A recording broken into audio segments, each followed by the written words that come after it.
High সবাইকে, বিয়ের blog তোমাদের সাথে আগেই শেয়ার করেছি। আর এটা হলো বিয়ের পরের দিন সকালবেলা যখন আমি ও বাড়ি চলে যাচ্ছি। আমাদের নিয়ম হলো ভোরবেলায় চলে যাওয়া। আর দুই বাড়ির মধ্যে আমার ডিস্টেন্স 1 কিলোমিটারও হবে না হয়তো, তাও আর কি একটা হয়, যেটা সব মেয়েরাই ফিল করবে হয়তো। আমাদের মারাও এই দিনটা পেরিয়ে এসেছে, তারাও বুঝবে।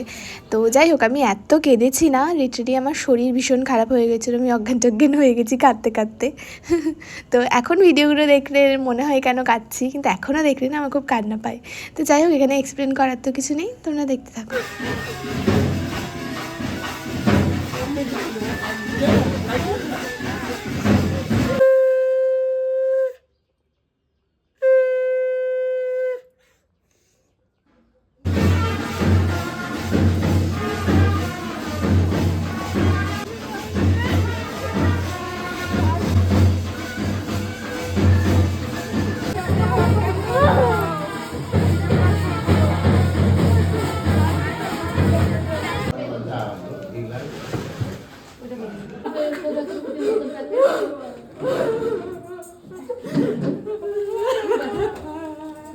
এটা আছে সেটা এরকম সেট আছে।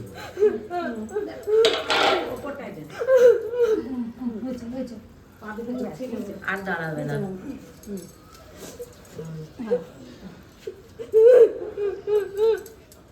একটা কিছু তো জল নিয়ে আসেন না, গাড়ি চাকা জল দিতে হবে।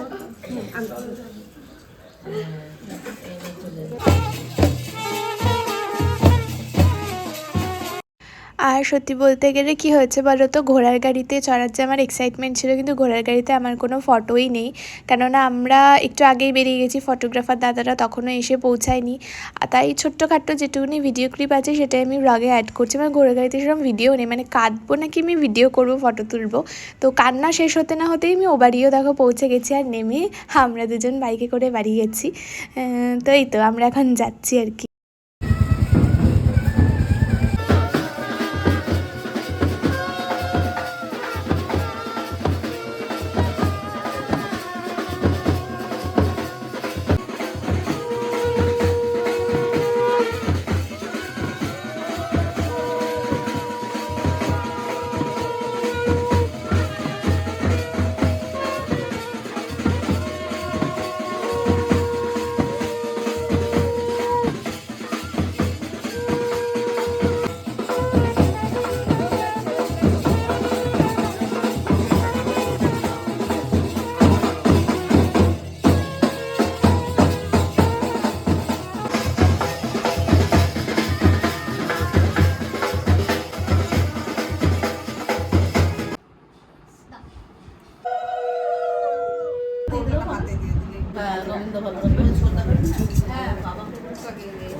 ছবি তোমার বাড়িতে থাকবে, তোমরা আমি কোথায় দিয়ে দেবো বলো তো? এই তো হলো।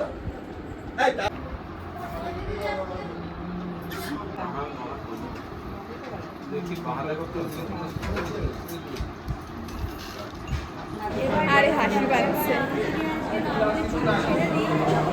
কি বলবো, আমার বিয়ে হয়ে গেছে, আমি শ্বশুরবাড়ি চলে এসেছি, এখন দুপুরবেলা খেতে এসেছি। দেখাও সবাইকে।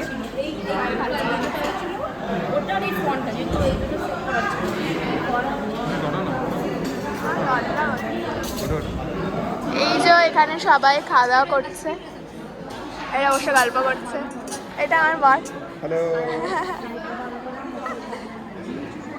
আমাদের যেহেতু সেম ডেতে রিসেপশন ছিল, সেই জন্য সন্ধ্যাবেলা দেখো আমি রেডি হয়ে গেছি। আর রেডি হওয়ার কি আর বলবো, এত তাড়াহুড়ো লেগে গেছে, তো আমি আমার বরকেও একটু টাচ আপ করিয়ে দিচ্ছি। তো এরপরে আমরা বেরোবো হচ্ছে আমাদের ভেন্যু যেখানে, সেটাও বাড়ির একদমই কাছে। কি সুন্দর, কি সুন্দর লাগছে আমাকে আজকে। ব্লক করছি কিন্তু এটা খুব সুন্দর। এবার তোমারটা দেখাও। ও নিজেরটাই দেখাচ্ছি। আর শাশুড়ি বৌমাকে একটু দেখিয়ে দাও। এই যে এটা হলো আমার মা, আর এটা আমার বউ। এই যে আজকে পারো সাজে আসছে প্রেজেন্টে।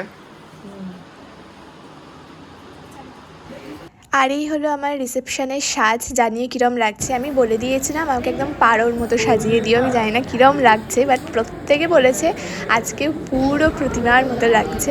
আর এই যে মামি চলে এসেছে, মা বাপি সবাই চলে এসেছে, সবাইকে দেখো কি সুন্দর লাগছে আর কি। যদিও ওরা লেট, সাজতে ঘুরতে একটু লেট হয়েই যায়। তো রিসেপশনের দিনে অ্যাজ সাচ কিছু করার থাকে না, সবাই ফটো তোলা, খাওয়া দাওয়া এটাই কাজ থাকে। আর সবাই তত্ত্ব নিয়ে চলে এসেছে, আমার নিজের হাতে তৈরি করা আর কি তত্ত্ব আমি আর সিমে মিলে তৈরি করেছিলাম। তো আমার এই দিনেরও ভেন্যুর আমি ক্লিপ নিতে পারিনি। এই দেখো আমাদের ব্যাকগ্রাউন্ডের এইটুকুনি ফুটেজ আমার কাছে রয়েছে। আর আমার অ্যাজ ইউজুয়াল আবার কান্না পেয়ে গেছে, আমি লিটারেলি পুরো বিয়েতে মানে কেঁদেছি আর হেসেছি আর কি। তো যাই হোক, রিসেপশনের এইটুকুনি ক্লিপই আমার কাছে আছে, সেটা তোমাদের সাথে শেয়ার করলাম, যেগুলো আমার কাছে খুব দামি মেমোরি, যেগুলো পরে দেখতে আমার খুব ভালো লাগবে। আর জানিও ভিডিওটা তোমাদের কীরকম লাগলো। আর জানোই যে বিয়েতে কখনো এরকম প্রপার ব্লগ করতে পারা যায় না, তাও আমি চেষ্টা করেছি। আর এই যে ক্লিপটা দেখছো, এটা কাকিমা করে দিয়েছে, মানে শ্রীময়ীর মা। আমি ফোনটা দিয়ে দিয়েছিলাম যে একটু ভিডিও করে দাও আমাকে, ভাগ্যিস করে দিয়েছিল, সেই জন্য এইটুকুনি ক্লিপিং রয়েছে। তো খাওয়া দাওয়ার আমি তো ভিডিও করতেই পারিনি। আর আমাদের অনেক রাত হয়ে গেছিলো বাড়ি ফিরতে, যেটা হয় আর কি, সব কিছু গুছিয়ে গাছিয়ে খাওয়া দাওয়া শেষ করে আরও এক রাউন্ড ফটো টটো তুলে তারপরে আমরা বাড়ি এসেছি। আর এই দেখো কাকিমা আমাকে ভিডিও করে দিয়েছিল। আর এরপরে যা যা রিচুয়াল মানে নেক্সট ডেতে, তারপর ভাত কাপড়, সেগুলোর ভিডিও আমি আস্তে আস্তে দেবো। সেটার জন্য চ্যানেলটাকে দেখতে থাকো। আর ভিডিওটা ভালো লাগলে একটা লাইক করো। চলো টাটা।